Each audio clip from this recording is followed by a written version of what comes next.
ওরে, আমার গাছে প্রতিদিন অনেক পেয়ারা হয়, আমি তো পেয়ারা বিক্রি করতে করতে অল্প দিনের ভিতরেই বড় লোক হয়ে যাব। আরে আমার পেয়ারা গাছ থেকে পেয়ারা প্রতিদিন কোথায় চলে যাচ্ছে? নিশ্চয়ই কেউ চুরি করছে।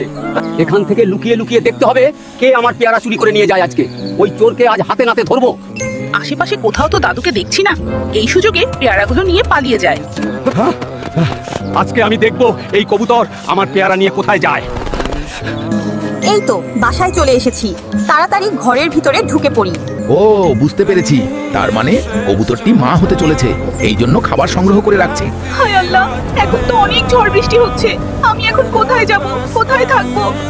এখন তো অনেক ঝড় বৃষ্টি হচ্ছে, তাড়াতাড়ি গিয়ে কবুতরকে উদ্ধার করতে হবে। কবুতর বন্ধু, আজ থেকে তুমি আমার সাথেই থাকবে, ঠিক আছে? চলো আমার বাড়িতেই চলো।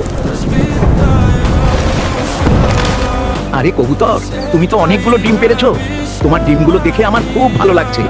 দাদু দেখো দেখো, আমার কত সুন্দর সুন্দর বাচ্চা হয়েছে। দাদু তুমি কাঁদছো কেন? আমি কাঁদছি কারণ সবাই আমাদের ভিডিও দেখে কিন্তু অনেকেই লাইক সাবস্ক্রাইব করে না।